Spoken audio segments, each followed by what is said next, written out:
శుభకార్యాలకు పూజార్ల కోసం వెతుకుతున్నారా? పూజారీస్.com లో అతి తక్కువ ధరలకే పూజార్లను ముందే బుక్ చేసుకోండి. వెంటనే కాల్ చేయండి. శుక్లాంబరధరం విష్ణుం శశివర్ణం చతుర్భుజం ప్రసన్నవదనం ధ్యాయేత్ సర్వవిఘ్నోపశాంతయే. గురుర్బ్రహ్మా గురుర్విష్ణుః గురుర్దేవో మహేశ్వరః. గురుః సాక్షాత్ పరం బ్రహ్మ తస్మై శ్రీ గురవే నమః. శాంతాకృతిం హితవచ పరిభాషమాణం గంభీరభావముతులం విజితారిషక్కం దేవీ పదద్వయ సరోరుహలోలభృంగం శ్రీచంద్రశేఖరయతీంద్రమహం నమామి. సభాయ నమః.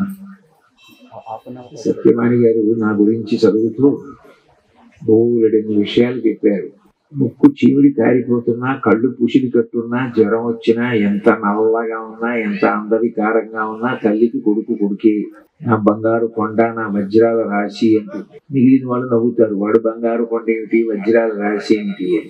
అట్లా నా గురించి ఆవిడ చెప్పినవన్నీ మాతృ హృదయంతో పిల్లవాడి గురించి చెప్పిన మాటలు ఎట్లా ఉంటాయో అట్లాంటి మాటలు తప్ప నిజంగా నేను అంత గొప్ప గొప్ప మాటలకు అర్హతను పొందిన వాడిని కాదు. ఇక ఇవాళ ప్రధానంగా ఏకాదశి. చాంద్రమానంలో శుక్లపక్షంలో కృష్ణపక్షంలో 2 పర్యాయములు కూడా ఏకాదశి తిథి వస్తుంది. ఏకాదశి అంటేనే 11. 11వ తిథి కాబట్టి ఏకాదశి అని ఒక పేరు. ఏకాదశి అన్న మాటకి అనుష్ఠాన పర్యంతంలోకి తెచ్చుకున్నప్పుడు ప్రధానమైన అర్థం ఏది అంటే 11ంటిని నిగ్రహించాలి. అధోక్షజుడు అని శ్రీ మహావిష్ణువుకి పేరు. అధోక్షజుడు అంటే ఇంద్రియములకు ఆయన అధిపతి. మనకి 3 అవస్థలు ఉంటాయి: జాగ్రత్త, స్వప్న, సుషుప్తి అని. జాగ్రత్త అంటే ఇంద్రియములతోటి మనసుతోటి మెలకువగా ఉండి కార్యకలాపాలన్నింటినీ కూడా నిర్వహిస్తాం.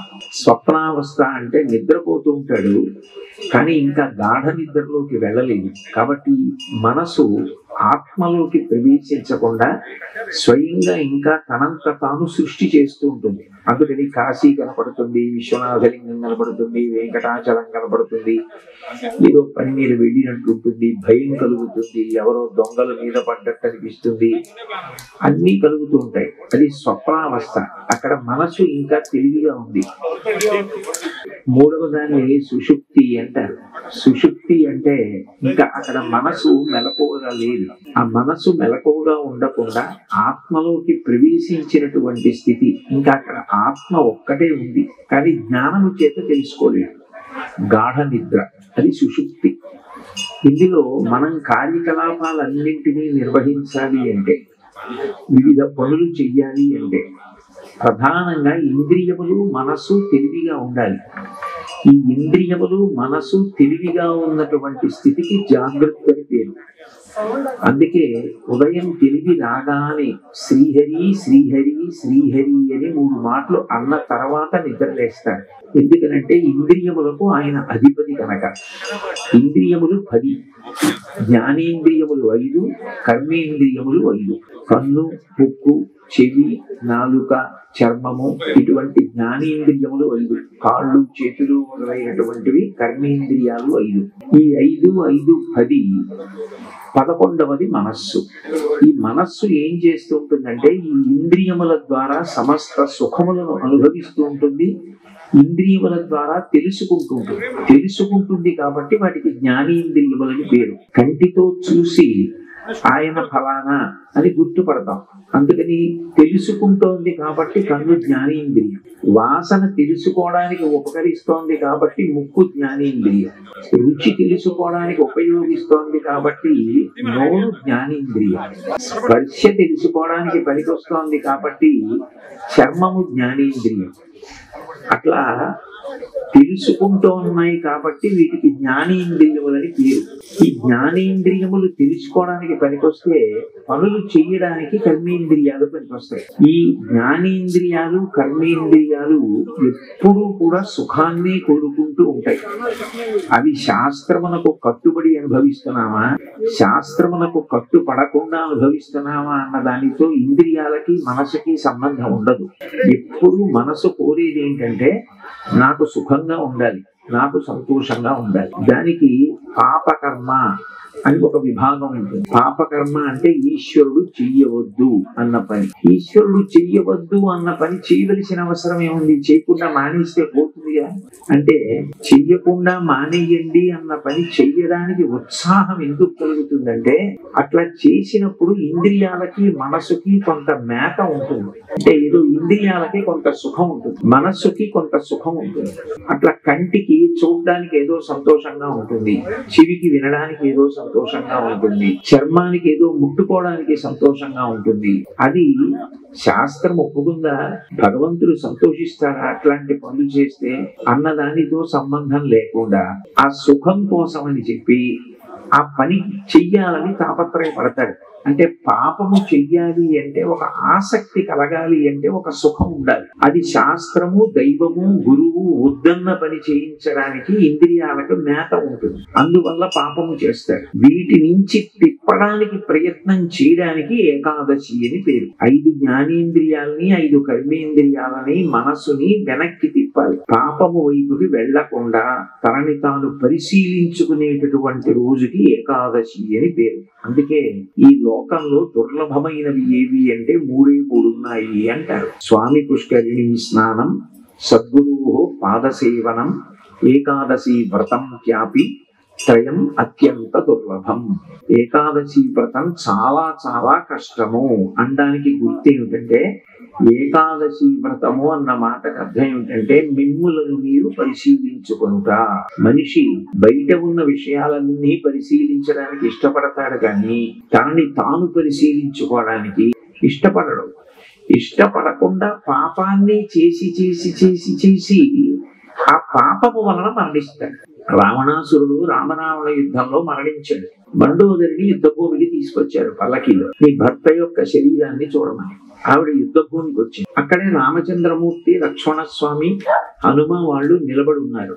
అందరు అడుగుతున్నారు. ఇప్పుడు ఆవిడ రామచంద్రమూర్తి వంక తిరిగి రాముణ్ణి నింద చేస్తారు. రామ, నువ్వే చంపేశావు నా భర్తని, ఇంత కీర్తివంతుణ్ణి అంటుంది అనుకున్నారు. కానీ ఆవిడ రాముణ్ణి ఏమనలేదు.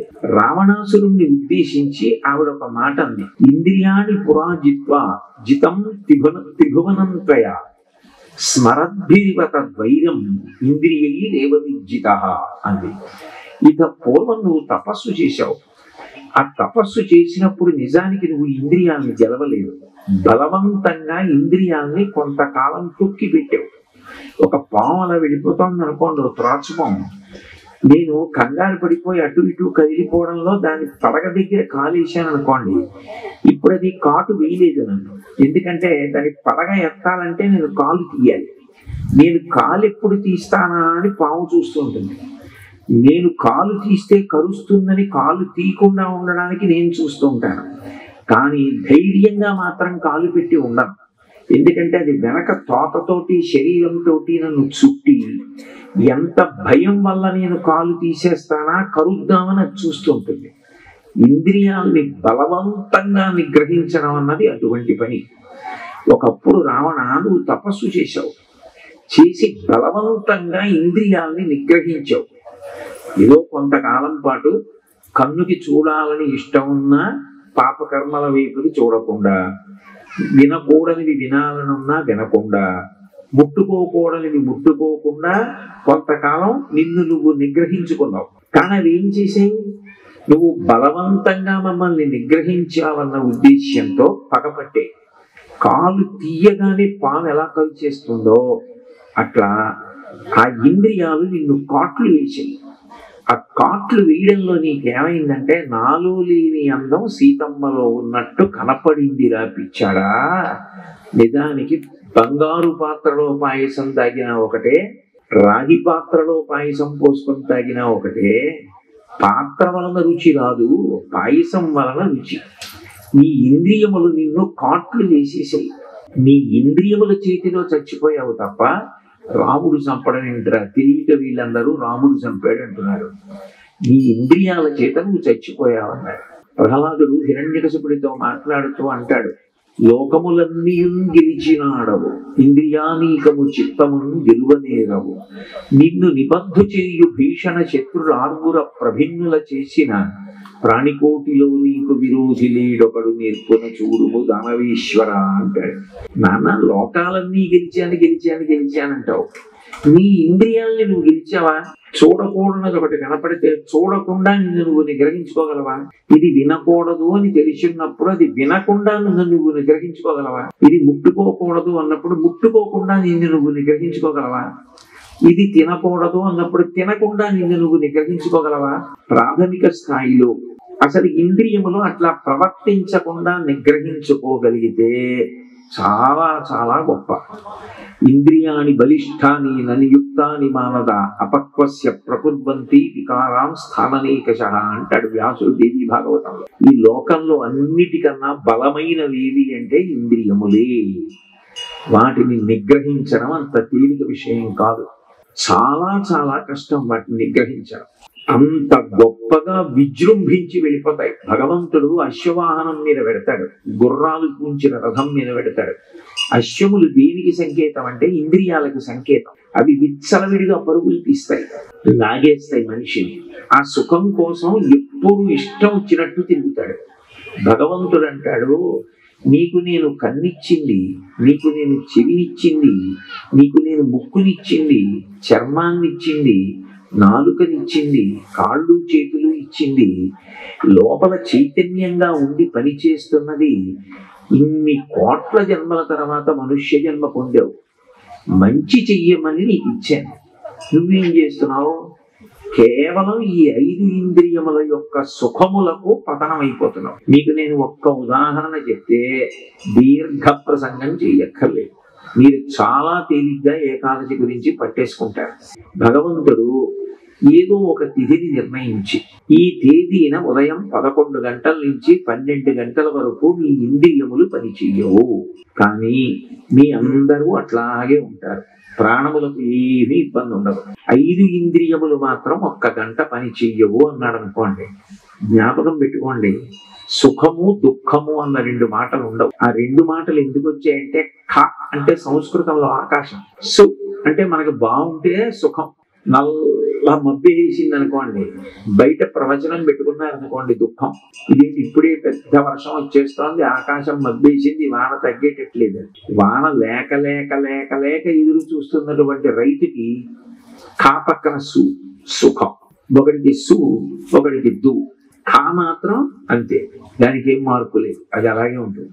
ఆకాశంలో మార్పు లేదు, ఒకటికి ఒకటికి అట్లాగే సుఖ దుఃఖములు 2 ఉండని స్థితి ఎప్పుడు కలుగుతుంది అంటే ఇంద్రియములు పనిచేయలేదు అనుకో. నేను మీకు ఒక ఉదాహరణ చెప్పాలంటే, 10 నుంచి 11 గంటల వరకు కన్ను పనిచేయదు, ముక్కు పనిచేయదు, చెవి పనిచేయదు, నాలుక పనిచేయదు, చర్మం పనిచేయదు. ఇప్పుడు మీ కళ్ళ ఎదురుగుండా వెంకటేశ్వర స్వామి గారు వచ్చి ప్రత్యక్షం అయ్యారు, మీకేమైనా కనపడుతుందా? ఏమైనా సుఖం ఉందా? వీళ్ళకి నేను ఎలాగో కనపడటం లేదని వెంకటేశ్వర స్వామి గారు వెళ్ళిపోయి ఒక పెద్ద రాక్షసుడు వచ్చి నించున్నాడు, మీకేమైనా భయం వేస్తుందా? సుఖము లేదు, దుఃఖము లేదు. పక్కన వచ్చి సరస్వతీదేవి వీణ వాయించింది, మీకేమైనా వినపడుతుందా? వినపడదు. పిడుగుబడింది, వినపడుతుందా? సుఖము లేదు, దుఃఖము లేదు. కుక్క కళేబరం నుంచి వాసన వచ్చింది, దుఃఖము లేదు ముక్కు వాసనకి. సన్నజాజి చెండు మించి వాసన వచ్చింది, దుఃఖము లేదు, సుఖము లేదు, ఎందుకంటే ముక్కు పనిచేయలేదు. నాలుక మీద నిప్పు కణిక పెట్టారు, బాధ లేదు. తిరుపతి లడ్డూ పెట్టారు, సంతోషం లేదు. చర్మం దగ్గరికి తీసుకొచ్చి చందనాన్ని అలదారు, మీకేం చల్లతనం లేదు, ఎందుకంటే చర్మం పనిచేయదు. చర్మం మీదకి తీసుకొచ్చి కత్తితో పూశారు, మీకేం బాధ కలగదు, ఎందుకంటే చర్మం పనిచేయలేదు. ఈ 5 ఇంద్రియములు 1 గంట పని చేయకపోతే మీకు సుఖము దుఃఖము అన్న 2 అసలు ఉన్నాయా? లేవు. సుఖ దుఃఖములు ఎన్నైనా చెప్పండి, మీరు ఎన్ని కోట్ల సుఖాలు ఎన్ని కోట్ల దుఃఖాలు చెప్పండి. ఒక్క తీపిలో ఎన్ని తీపిలు ఉన్నాయి? జిలేబీ తీపి, తొక్కుడు లడ్డు తీపి, బూందీ లడ్డు తీపి. ఇన్ని తీపులు ఎవరు తెలుసుకోవాలి? నాలుక తెలుసుకోవాలి. ఇన్ని సుఖాలు ఇన్ని దుఃఖాలు 5 ఇంద్రియాల మీదే ఆధారపడి ఉంటాయి. అందుకే ఇంద్రియములు అంత బలిష్టమై ఉంటాయి, అవి ఎప్పుడూ సుఖాలనే కోరుతాయి. ఈ 5 సమన్వయం అవుతూ మనసు సుఖాల్ని అనుభవిస్తూ ఉంటుంది. అప్పుడు దానికి శాస్త్రంతో సంబంధం లేదు, దైవంతో సంబంధం లేదు, నేను సుఖంగా ఉన్నానా లేదా అంతే దానికి కావలసి తప్ప. ఇంకొకటి గురించి కానీ, శాస్త్రం గురించి కానీ, గురువు గురించి కానీ, దైవం గురించి కానీ అది ఆలోచించ. అలా ఎలా బతికేసావు గత 10 రోజులు శుక్లపక్షంలో? అలా ఎన్ని తప్పులు చేశావు? ఎన్నిసార్లు ఇంద్రియాలకు వశపడ్డావు? నిన్ను నువ్వు నిగ్రహించుకుని ఇది నేను చెయ్యకూడదు కాబట్టి నేను చెయ్యను, నేను చూడను, నేను వినను అని ఎన్ని మాటలు నిలబడగలిగావు? ఆత్మ పరిశీలనం చేసుకోవలసిన రోజు ఏకాదశి. ఆ 5 జ్ఞానేంద్రియాలని, 5 కర్మేంద్రియాలని మనసుతో కలిపి ఎంత దుర్వినియోగం చేసుకుంటున్నావు, ఎంత కిందకి జారిపోతున్నావు మనుష్య జన్మలో. కేవలం ఈ 5 ఇంద్రియములు మనసుతో కలిసి సుఖాలను అనుభవించడానికి 5 కర్మేంద్రియములతో తప్పులు చేస్తూ ఎన్ని కోట్ల పాపాలు మూట కట్టేసుకుంటున్నావు. ఇది నీకు నువ్వు పరిశీలనం చేసుకోవడానికి ఇవ్వబడిన రోజు ఏకాదశి తిథి. అందుకని ఏకాదశి నాడు ఉపవాసము. ఉపవాసము అన్న మాటకు అర్థం ఏంటంటే, ఉప అంటే సమీపమునందు, వాసము అంటే ఉండుట. ఉపనయనము అంటే దగ్గరికి తీసుకెళ్ళగలిగినటువంటి కన్ను, జ్ఞానమునకు దగ్గరగా తీసుకెళ్ళగలిగినటువంటి కన్ను ఇవ్వడానికి చేసిన ప్రయత్నం. గురువు గారి దగ్గరికి వెళ్ళడం ఉపనయనానికి ప్రక్రియ. కాబట్టి ఉప అంటే దగ్గరగా వెళ్ళడానికి, వాసము ఉండుట.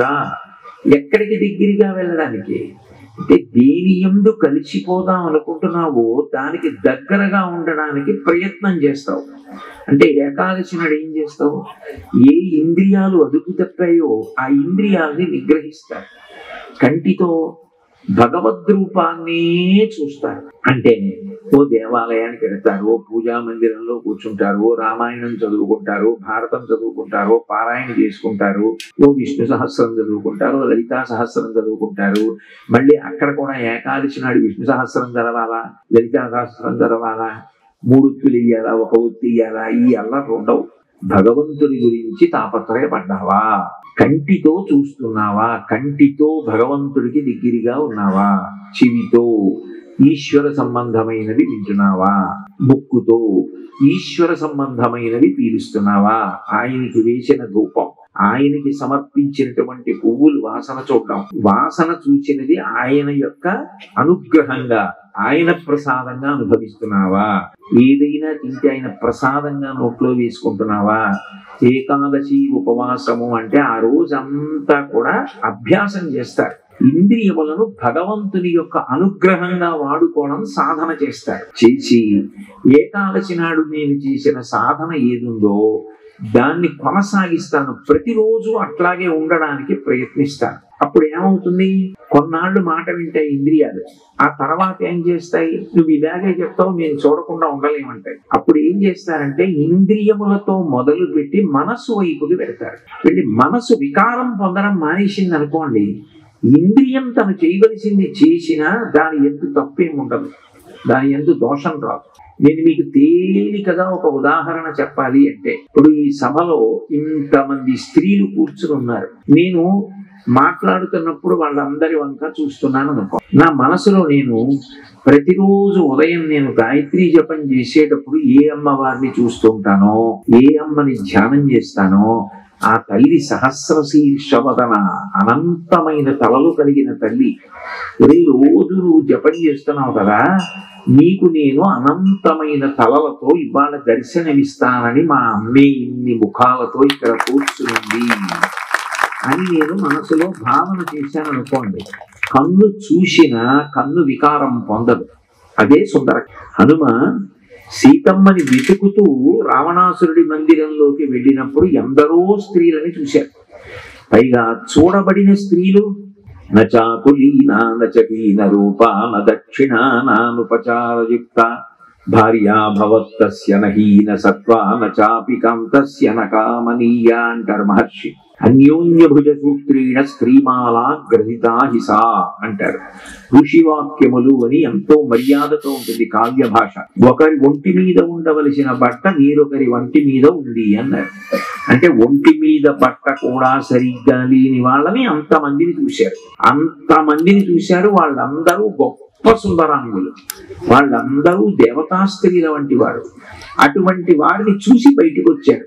వచ్చిన తర్వాత ఆయన అనుకున్నారు, నా వల్ల ధర్మలోపం కలిగింది. అంతమంది స్త్రీలు నిద్రపోతూ ఉండగా నేను చూశాను, వాళ్ళు సరైన స్థితిలో లేరు, తప్పు కదా అని చూడకూడదు కదా. వెంటనే ఆయన అన్నారు, మనోహిహేతు సర్వేషాం ఇంద్రియాణం ప్రవర్తనే శుభా స్వవస్థాసు తచ్చమే సువ్యవస్థితం. నేను చూసింది నిజం. ఆవు దూడ తప్పిపోతే ఎక్కడ వెతుకుతారు? గోశాలలో వెతుకుతారు, ఆవుల్లో వెతుకుతారు. ఆవు దూడ తప్పిపోతే పోపులు పిట్లో వెతకరు కదా. ఆవు దూడని ఆవులు ఉన్న చోట వెతుకుతారు. నేను సీతమ్మని వెతికాను కాబట్టి స్త్రీలలో వెతికాను. వాళ్ళు అట్లా ఉండవచ్చుగాక. నా మనసు ఏమైనా స్వస్థత తప్పిందా? నా మనసులో వికారం కలిగిందా? నాకు వికారం కలగలేదు కాబట్టి నాకు ధర్మలోపం లేదంట. అంటే భక్తికున్న గొప్పతనం ఏమిటంటే, భక్తి ఏం చేస్తుందంటే విరుగుడు ఇస్తుంది. దోషము దేని వలన కలుగుతుందో దాన్ని విరిచేసే లక్షణం భక్తికి ఉంటుంది. మా చిన్నతనంలో ఏట్లో నీళ్లు పట్టుకొచ్చేవారు తాగడానికి. అప్పుడు ఈ పంపులవి ఏం లేవు, పక్కన తమ్మిలేరని ఉండేది. ఆ ఏట్లో బిందెతో నీళ్లు ముంచి తెచ్చి మా అమ్మగారు ఇండిపి గింజలని ఇంట్లో పెట్టేవారు. అవి అరగదీసి అందులో పడేసేవారు. పడేస్తే నాకు బాగా గుర్తు, అప్పుడే తాగేకి కాసేపు ఆగంటుండేవారు. ఆ మట్టి అంతా అడుక్కి దిగిపోయి స్వచ్ఛమైన నీరు పైకి తేలిది. ఎక్కువ కలపకుండా పైన ఉన్న నీళ్లు తాగేవాడు. ఇండిపి గింజ అరగదీసి వేస్తే మలినం కిందకి దిగిపోయి స్వచ్ఛమైన నీరు పైకి వస్తుంది. భక్తి ఏం చేస్తుందంటే ఇంద్రియముల వలన కలిగేటటువంటి జ్ఞానాన్ని భావాల్ని పవిత్రం చేసేస్తుంది. ఇప్పుడు నేను మీకు ఒక ఉదాహరణ చెప్పాను. ఏది పడితే అది తినేయాలని ఉంటుంది. నేను ఈశ్వరుడికి నైవేద్యం పెట్టి ప్రసాదంగా తింటాను. అప్పుడు ఈశ్వరుడికి నైవేద్యం పెట్టకూడదు అని మీకు తెలుసున్నది మీరు ఎలా నైవేద్యం పెట్టి తాగుతారు? ఇది త్రాగకూడదని మీకు తెలుసు, ఇది మత్తు కలిగిస్తుందని మీకు తెలుసు, అపకీర్తి తెస్తుందని తెలుసు, ఆరోగ్యం పాడు చేస్తుందని తెలుసు. దాన్ని ఈశ్వరుడికి నైవేద్యం పెట్టకుండా తాగడం ఎలా కుదురుతుంది? ఆయనకి మీరు నైవేద్యం పెట్టలేరు. ఆయనకి నైవేద్యం పెట్టి ప్రసాదంగా తీసుకోలేను కాబట్టి నేను పుచ్చుకోను. అప్పుడు భక్తి ఏం చేసింది? ఇంద్రియములలో కలిగే ఉన్మాదాన్ని, మనసులో కలిగే పైశాచికత్వాన్ని విరిచేస్తుంది. విరిచేసి నిర్మలత్వాన్ని ప్రసాదిస్తుంది. అందుకే భక్తి గొప్పతనం ఏమిటంటే, భక్తి ఛాందసం కాదు. భక్తి ఏకకాలమనందు రెండు విరుద్ధ భావనలు ఇస్తుంది. భయం, ధైర్యం. నేను భయపడుతున్నాను అన్నాను అనుకోండి, నేను ధైర్యంగా లేను. నేను చాలా ధైర్యంగా ఉన్నాను అన్నాను అనుకోండి, నేను భయపడలేదు. భక్తి ఉన్నవాడు భయము పొందుతాడు, ధైర్యము పొందుతాడు. అదేమిటి? రెండు విరుద్ధ భావనలు ఎలా ఉంటాయి అంటే, భక్తి ఉన్నవాడికి భయం దేనికంటే, ఎవరో ఇక్కడ ఉన్నవాళ్ళు చూస్తారని కాదు, అంతటా ఉన్నవాడు ఎప్పుడూ చూస్తూ ఉంటాడు. ఆయన చూడని సమయం లేదు, ఆయన చూడని దేశం లేదు. నేను ఎక్కడ తప్పు చేసినా భూమి మీద చెయ్యాలి, నేను గాలి పీలుస్తూ చెయ్యాలి. పంచభూతములు ఆయన అయి ఉన్నాడు. కాంచిలో పృథ్వీలింగం జంబుకేశ్వరంలో, జలలింగం అరుణాచలంలో, అగ్నిలింగం చిదంబరంలో, ఆకాశలింగం శ్రీకాళహస్తిలో, వాయులింగం కోణార్కలో, సూర్యలింగం సీతాకుండంలో, చంద్రలింగం ఖాట్మండులో, యజమానలింగం ఆయనే అయి ఉన్నప్పుడు, ఘోరంభాంశనలో నిలోంబర మహార్నాథో హిమాంసు పుమాన్ విద్యాభాతి చరాచరాత్మకమిదం యస్యైవ మూర్త్యష్టకం నాణ్యకించన విద్యతే విమృశతాం యస్మాత్ పరస్మాత్ విభో తస్మై శ్రీ గురుమూర్తయే నమయిదం శ్రీ దక్షిణామూర్తయే అంటారు. అంటే ఈ 8 శివుడే ఉన్నాడు. అప్పుడు శివుడు చూడకుండా తప్పెక్కడ చేస్తాం? అసలు చేయడం సాధ్యం కాదు. నేనన్న యజమాని కూడా శివుడే, కట్మండులో యజమాన లింగం అయినప్పుడు తప్పు అసలు మూడో కంటికి తెలియకుండా చేయగలవేమో కానీ మూడో కంటి వాడికి తెలియకుండా చేయలేవు. ఆయనకి అన్నీ తెలుసు. తెలిసినప్పుడు ఇవాళ తప్పు చేసేసి రేపు పొద్దున్న పూజలో కూర్చుని స్వామి పాదయో పాద్యం సమర్పయామి, మీ కాళ్ళు కడుగుతానన్నాను అనుకోండి, నేను ఆయన పాదాలు లాగి కడుగుతానా? ఆయన పాదములు ముందుకు చాపద్దు. నిన్నను ఏం చేసావురా నువ్వు? ఎంత ఘోరమైన తప్పు చేశావు? దేనికి నువ్వు నా కాళ్ళు కడగడం? దేనికి నా పాదోదకం పుచ్చుకోవడం? వెటకారమా? రోజు తప్పులు చేయడం వచ్చి నా పాదాలు కడగడం నీకంత తేలికగా ఉందా? నేను ఇంటికి ఇవ్వాలి నా పాదాలు. నీకు మనుష్య జన్మనిచ్చావు, మాటనిచ్చాను, బుద్ధినిచ్చాను, శాస్త్రం ఇచ్చాను, గురువునిచ్చాను. నీ తప్పు నువ్వు ఎప్పుడన్నా తెలుసుకునే ప్రయత్నం చేశావా? కనీసం తప్పుకి మధ్యలో వ్యవధానం పెంచే ప్రయత్నం చేశావా? నిన్ను నువ్వు నిగ్రహించుకోవడానికి ప్రయత్నం ఎప్పుడైనా చేశావా? ఇది తప్పు అని ఎప్పుడైనా నా దగ్గర ఒప్పుకున్నావా? ప్రతిరోజు నువ్వు ఎంత పంచ కట్టుకుంటే మాత్రం, ఎంత ఉత్తరీయం వేసుకున్నా, ఎన్ని తెచ్చి ఇక్కడ పెట్టినా ఇవన్నీ నేను చేసినవే. నా సృష్టిలో నువ్వు తెచ్చింది ఏం లేదు. నిన్ను కూడా నేను సృష్టించా. నువ్వు అనుకున్న నీ శరీరంలో ఉన్న 7 ధాతువులు నేను పెట్టినవి. చర్మము, రక్తము, మాంసము, కొవ్వు, అస్థి, శుక్ల, మేధ అన్న 7 పదార్థాలతో నిన్ను నేను సృష్టించాను. 9 రంధ్రములున్నటువంటి తోలు తిత్తి, 2 కళ్ళు, 2 ముక్కులు, 2 చెవులు, నోరు 7, మలద్వారం 8, మూత్రద్వారము 9. 9 రంధ్రములున్న తోలు తిత్తిలో ప్రాణ అపాన వ్యానముదాన సమాన నాగ కూర్మ కృకర ధనంజగ దేవదత్తములన్న 10 వాయువులను కుంభించి నిలబెట్టాను. నువ్వేం చేశావు? కృతజ్ఞత అంటే నిన్ను పూజ చేయమంటే నాకు పూలదండలేయమని, నాకు పువ్వులు తీసుకోమని రమ్మని, నైవేద్యాలు తీసుకురమ్మనా? అవన్నీ నువ్వు తెచ్చినవా? నేను సృష్టించినవా? అరటి పండుగ సృష్టించావా? అది నాకు అక్కర్లేదు. నాకు కావలసింది నేను చెప్పినట్టుగా నువ్వు బ్రతికావా? అందుకు వెంకటేశ్వర స్వామి ప్రతిజ్ఞ చేశాడు. కలియుగంలో కనపడగానే ఈ డాంబికాలు నాకు అక్కర్లేదు. ఈ డాంబికాలు మాట్లాడే వాళ్ళు ధర్మం తప్పి చేసేటటువంటి పనులను నేను అంగీకరించను. మీ దృష్టిలో వాళ్ళు 3 అక్షరాల వాళ్ళు అయి ఉండొచ్చు, విఐపీలు అయి ఉండొచ్చు, ఇంకా వివిఐపీలు అయి ఉండొచ్చు. నా దృష్టిలో విఐపీ అంటే ఎవరో తెలుసా? వెంకటేశ్వరుడు తరిగొండ వెంగమాంబ గారు పుస్తకం రాశారు, మహాతల్లి శ్రీ వెంకటాచల మహాత్మ్యము అని. ఇప్పటికీ వెంకటేశ్వర స్వామి గారికి ఒక లక్షణం ఉంది. ఆయన కలియుగంలో కుబేరుడికి వడ్డీ కట్టాలి. ఇక్కడ ఉండడానికి, ఆయనకి తినడానికి వాటికి కావాలి. లక్ష్మీదేవి వైకుంఠానికి రమ్మంటే రాలేదు. రాకుండా శ్రీ వైకుంఠ విరక్తాయ స్వామి పుష్కరిణీతటే రమయా రమమాణాయ వెంకటేశాయ మంగళం. తప్పులు చేసేవాళ్ళని ఉద్ధరించడానికి ఉంటానని పరమ ధార్మికుడైన వాడు వచ్చినప్పుడు ఎగిరిగిరి చూస్తాట. చూసి ధార్మికుడు కొండ దిగిపోతే చిన్నబుచ్చుకుంటాట. నాకు అక్కడ అర్చకుడు ఒక ఆయన చెప్పాడు. ఆయన ముఖంలో ఒక్కొక్కసారి దిగులు కనపడుతుంది, ఒక్కొక్కసారి సంతోషం కనపడుతుంది. సంతోషం కనపడిన రోజున మేము అనుకుంటాం ఎవరో మహానుభావుడు కొండ మీదకి వచ్చాడని. ఆయన దిగులుగా కనపడతారు, ఎవరో మహానుభావుడు వెళ్ళిపోయాడు, దర్శనం చేసుకుని కొండ దిగిపోయాడు అనుకుంటాం. ఆయనకి భక్తులతో అంత అనుబంధం. ఆ పరమ భాగవతోత్తముడు హుండీలో వేసినటువంటి రూపాయి కాసు కోసం ఆయన చెయ్యి పట్టుకుంటాట డబ్బు. ఆయన దానికి వాడుకుంటాడు. నేను అబద్ధం చెప్పాను అనుకుంటే మీరు తరిగొండ వెంగమాంబ గారు రాసిన వెంకటాచల మహాత్మ్యం కావ్యం చదవండి.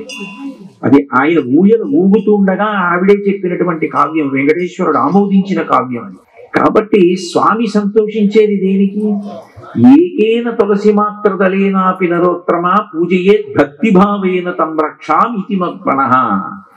భక్తి కలిగిన వాడు అంటే తప్పు చేస్తే నాకు చెప్పుకోవలసి వస్తుందని, రేపు పూజ చేసేటప్పుడు స్వామి పాదాలు కడిగేటప్పుడు స్వామి అన్నీ తెలుసు కానీ నేను ఈ తప్పు చేశాను, నన్ను మన్నించండి చెప్పడానికి పశ్చాత్తాపంతో కాలిపోతాడే, అట్లాంటి వాడంటే ఆయనకి ఇష్టం. అంతేగాని తప్పు చేశాను చేయకుండా ఎవడు ఉంటాడండి? అన్న వాళ్ళందరూ ఏవి పట్టుకొచ్చినా ఆయన ఇలా కూడా చూడటం. గభీరే కాసారే విశతి విజనే ఘోర విపినే విశాలే శైలీ చ ప్రమతి కుసుమార్ధంజడమితి సమర్పే చేత సరసిజముమానాద భవతే సుఖీనావస్థాతుం జనైహ న జానాతి కిమహో అంటారు శంకర భగవత్పాదులు శివానంద లహరిలో. నువ్వు ఏం తెస్తే మాత్రం ఆయన సంతోషిస్తాడో అని ఆయన సృష్టిలో. ఆయన దానికి కాదు సంతోషించేది, నువ్వు ఎంత ధార్మికంగా బ్రతుకుతావు, ఎంత మాట కట్టుబడతావు, ఇంద్రియములను ఎంత నిగ్రహిస్తావు, ఎంత భగవంతుడు వద్దు అన్న పని చేయకుండా ఉండడానికి, భగవంతుడి చెయ్యి అన్న పని చెయ్యడానికి ఉత్సాహం చూపిస్తావు. నిన్ను నువ్వు కనీసం ఒక పక్షంలో ఒక రోజున నిన్ను నువ్వు పరిశీలించుకుంటావు. ఇప్పుడు అన్నింటికీ మనం విధులు ఏవో చేస్తూ ఉంటాం. ఇవాళ రాత్రి పడుకోవాలి, మధ్యాహ్నం భోజనం చేయాలి, పొద్దున్న పలహారం చేయాలి, సాయంత్రం కాఫీ తాగాలి, పొద్దున్నే కాసేపు నడవాలి, ఇన్ని పెట్టుకున్నావు కదా. కానీ కోట్ల జన్మల తర్వాత కదా మనిషి జన్మ వచ్చా. నిన్ను నువ్వు పరిశీలించుకోవడానికి ఒక తిథి ఉండాలా? అది ఏకాదశి. ఈ 5 ఇంద్రియాలతో, 5 కర్మేంద్రియాలతో, మనస్సుతో, 11ంటితో నువ్వేం చేస్తున్నావో నిన్ను నువ్వు పరిశీలించుకో. నేను అధోక్షజుణ్ణి, దీనికి పరిష్కారం ఎక్కడున్నది? భగవంతుడికి జవాబుదారీతో తనంతో బ్రతకడానికే భక్తి అని పిలుస్తారు. నేను చూడండి, ఒక కార్యాలయంలో పనిచేస్తున్నాను అనుకోండి, నా ఇష్టం వచ్చిన ప్రకారం చేయడానికి ఉండదు, దానికి కొన్ని నియమాలు ఉంటాయి. ఆ నియమాల ప్రకారం నేను చెయ్యాలి. అంటే పైవారు అంగీకరించాలి, రూల్ ప్రకారం చెయ్యవచ్చని మీరు ఫైల్ పెట్టాలి. అట్లాగే ఏది చేస్తున్నా ఒక్కటే ప్రశ్న, ఈశ్వరుడు సంతోషిస్తాడా? నేను ఈ పని చేస్తే ఆయన ఆనందిస్తాడా? ఆయన సంతోషించడు అని అంతరాత్మ చెప్పింది అనుకోండి, చెయ్యకు.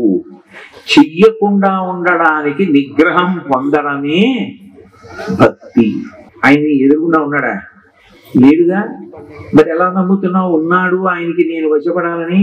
అంటే శాస్త్రం చెప్పింది, గురువు గారు చెప్పారు, అవి సత్యం అని నేను నమ్ముతున్నాను, దానిని శ్రద్ధ అంటారు. శాస్త్రస్య గురువాక్యస్య సత్యబుద్ధ్యావధారణ సా శ్రద్ధ కవితా సిద్ధి యా వస్తుపలభ్యతే.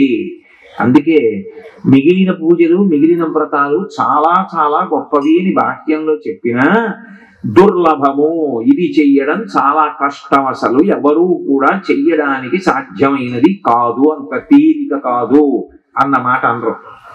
కానీ ఒక్క ఏకాదశి వ్రతం దగ్గరికి వచ్చేటప్పటికి త్రయం అత్యంత దుర్లభం. ఎందుకంటే తనని తాను పరిశీలించుకోవడం అంత బాధగా ఉంటుంది, నేను తప్పు చేశానని తనకి తాను ఒప్పుకోవడం అంత కష్టంగా ఉంటుంది, నేను మారదామని ప్రయత్నం చేయడం అంత కష్టంగా ఉంటుంది. అవేమంత తేలిక విషయాలు కావు. కాబట్టి భక్తి అన్నది ఒక్కటి ఏర్పడింది అనుకోండి, ఆయన ఉన్నాడు, ఉన్నాడని ఎలా నమ్మాలి? ఆయన ఉన్నాడు కాబట్టి రాత్రి ఏర్పడింది, ఆయన ఉన్నాడు కాబట్టి పగల ఏర్పడింది, ఆయన ఉన్నాడు కాబట్టి సూర్యుడు తిరుగుతున్నాడు, ఆయన ఉన్నాడు కాబట్టి శరీరం పెద్దదైంది, ఆయన లోపల ఉన్నాడు కాబట్టి దీనికి మంగళప్రదత్వం వచ్చింది, ఆయన లోపల నుంచి బయటికి వెళ్ళిపోతే ఎన్ని శివాలో శవాలైపోయాయి. కాబట్టి ఇవన్నీ జరుగుతున్నాయంటే ఆయన ఉన్నాడు. ఇప్పుడు ఈ మైక్ ఇక్కడ ఉంది అంటే మైకు పెట్టిన వాడు ఉన్నాడు, వేదిక ఉంది అంటే వేదిక కట్టిన వాడు ఉన్నాడు, నిన్నటి మొగ్గ ఇవాళ పువ్వు అయిందంటే పువ్వు చేసిన వాడు ఒకడు ఉన్నాడు, వాడే దేవుడు. ఆ భగవంతుడు ఉన్నాడన్నది జరుగుతున్న దాన్ని ఆధారం చేసి నమ్ముతారు. నమ్మి ఆయనకి కట్టుబడి ఉంటాను. ఎందుకంటే ఇక్కడ సుఖాలు అనుభవించేయడం తేలిక ఇంద్రియాలతో, చేసేసాక ఈ పాపాలన్నీ శరీరం పడిపోయిన తర్వాత లెక్కడుగుతాడు. అంత ఉత్కృష్టమైన మనుష్య జన్మనిచ్చా, ఏం చేసావు దాంతో? ఎంత సక్రమంగా వినియోగించావు? ఇంద్రియాలు ఏం చెప్తే ఆ సుఖాలు అనుభవించావు. దానికి కుక్కైనా నక్కైనా అనుభవించవచ్చు, దానికి మనుష్య జన్మ ఎందుకురా నీకు? కోట్ల జన్మలు తిరిగి ఎక్కువగా పోతాడు. నేను చెప్పట్లా, ధన్య అన్న నామానికి వ్యాఖ్యానం చేస్తూ భాస్కర్ రాయలు అని చెప్పి. కాబట్టి మన జాగ్రత్తలో మనం ఉండాలి. లోపల జీవుడున్నాడు, వీడు ఈ జన్మలో తరించిపోతాడనే నమ్మకం లేదు. వాడు బాగుండాలంటే మనం భగవంతుడికి వశపడి ఉండాలి. ఆయనకి ఇష్టము కాని పని మనము చేయరాదు. అంతరాత్మ సాక్షిగా ప్రవర్తించడం మొదలు పెడితే భక్తి వలన ఇంద్రియములు మనసు వశపడి శుద్ధమవుతాయి. అది ఏకాదశి. అంత గొప్ప ఏకాదశి నాడు ఇంకా ఇంతకన్నా చెప్పడానికి ఏం ఉండదు. ఏకాదశి నాడు ఎక్కడికి పరిగెత్తాం, ఎన్ని పరుగులు తీసాం, ఏం చేసాం, ఇవన్నీ కాదు ప్రధానం. ఏకాదశి నాడు ప్రధానం ఏమిటంటే నిన్ను నువ్వు పరిశీలించుకోవడం. మిగిలిన ఏకాదశిలు ఎలా ఉన్నా కనీసం ఇవాల్టి ఏకాదశి నాడు అలా పరిశీలించుకుంటే, 3 కోట్ల ఏకాదశులు పరిశీలించుకుంటే ఎంత పుణ్యమో అంత పుణ్యం. అంటే దాని అర్థం ఏంటంటే మనసుకి అంత శక్తిని కటాక్షిస్తాను. త్రికరణ శుద్ధిగా నా ముందల ఆత్మ పరిశీలన చేసుకుంటే అంత శక్తినిచ్చి నిన్ను నువ్వు నిగ్రహించుకునే శక్తినిస్తాయి. ఎప్పుడు సుఖాలు బాగున్నాయని చెప్పేసి నువ్వు అటువైపు పోతానంటే నేను చేయగలిగింది లేదు. నాకొద్దు స్వామి, దిక్కుమాల సుఖాల కోసం నన్ను నేను నిగ్రహించుకోలేకపోతున్నాను. ఇవాళ తప్పు అనిపిస్తుంది, 10 రోజులు పోయిన తర్వాత అబ్బా అది లేకుండా ఎలా బ్రతుకుతాననిపిస్తుంది, నన్ను బయటికి తీయి అని అడిగారు త్రికరణ శుద్ధిగా. కొందరు దూర్జకి అడిగాడు కాళహస్తీశ్వర శతకంలో, రోషీరు ఎదు కామినీ జనుల తారుణ్యోరు సౌఖ్యంబులన్ బాసీబాయదు పుత్ర మిత్ర ధన సంపద్భ్రాంతి వాంఛాల కల్పూసి కోయదు నామనంబకట నీకొన్ ప్రీతిగా సత్క్రియల్ చేసి చేయదు దీని తుళ్ళన సవే శ్రీ కాళహస్తీశ్వర అన్నాడు. ఈ లోకంలో చాలా చాలా కష్టమైన ప్రశ్నలు 2 అని చెప్పారు పెద్దలు. నీ బలమేమి అని అడిగాను అనుకోండి, మీరు వెంటనే తడుముకోకుండా ఇది నా బలము, ఒకసారి మాట ఇస్తే తప్పను, ఒకసారి సమయం అంటే సమయమే, సమయము అన్న తర్వాత ఇంకా సమయము మార్చను, ఒకసారి ఒక కార్యక్రమాన్ని తలపెడితే వెనక్కి వెళ్ళడం వదిలేయడం అన్న మాట ఉండదు, పెద్దలు చెప్పిన మాట తిరస్కరించను. అలా నీకేమైనా బలాలు ఉంటే అడగగానే చెప్పగలిగితే నిజంగా నువ్వు అది పాటిస్తున్నదై ఉండాలి, నోటితో చెప్తున్నదై ఉండకూడదు. నీ బలం చెప్పడం చాలా కష్టం, నీ బలహీనత చెప్పడం చాలా కష్టం. ఇది నా బలహీనత, పొగట్టకి లొంగిపోతాను, అబద్ధం ఆడతాను, ఇంద్రియాలకి వశపడతాను. బలహీనత అంటే అసలు నిన్ను నువ్వు పరిశీలించుకోకుండా నీ బలహీనత ఎలా తెలుస్తుంది? అసలు బలహీనత తెలియకుండా నీ జన్మ సార్థక్యం ఎలా అవుతుంది, దిద్దుబాటు ఎలా ఉంటుంది? అదిగో అక్కడ వచ్చింది ఏకాదశి. ఒక్కటి గుర్తుపెట్టుకోండి, ఒక్క మాట చెప్పి పూర్తి చేస్తా. విహిత కర్మని చేయడం కన్నా నిషిద్ధ కర్మని భంజించడం చాలా గొప్ప. విహిత కర్మ చేయుట అంటే ముక్కోటి ఏకాదశి కదండి, మీరందరూ తెల్లవారుజాము లేవండి, స్నానం చేయండి, గుళ్ళోకి రండి, దర్శనం చేసుకోండి, ఇటువైపు ద్వారం నుంచి వెళ్ళండి, అటువైపు ద్వారం నుంచి వెళ్ళండి అంటే అవన్నీ చేసేయడం తేలిక. ఎందుకంటే ఏదో ఒక రోజు కదా, ఏదో స్నానం చేయడం, గుళ్ళోకి వెళ్ళడం చేయడం. విహిత కర్మ ఏదో నానా కష్టాలు పడి మొత్తం చేసాడు, మనసు అక్కడ ఉందా లేదా వదిలేయండి, కొన్ని వెళ్ళాడుగా చేసాడు అవన్నీ ఎందుకు చేస్తాడు. కానీ మీరు ఇవన్నీ చేసేటప్పుడు మీకు కుక్క గుర్తు రాకూడదు అన్నాను అనుకోండి. ముందు మొదలు పెట్టగానే కుక్కే గుర్తొస్తుంది. వద్దు అన్న పని చేయకుండా ఉండడం చాలా కష్టం.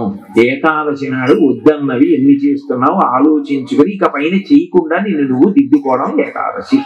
అలా ఎవడికి వాడి దిద్దుకుంటే సమాజంలో ఇంకంతకన్నా శాంతి భద్రతలకి కారణం ఉంటుంది. మనకి గొప్పతనం ఏమిటంటే సనాతన ధర్మంలో సమాజము యొక్క అభ్యున్నతిని ఆధ్యాత్మిక మార్గంలోనే సాధించారు. అవి ప్రత్యేకమైన అధ్యాయాలు కావు. ఇంకా మళ్ళీ శాంతి భద్రతలు అంటే మా పరిధిలోకి రావు అన్న మాట అనరు.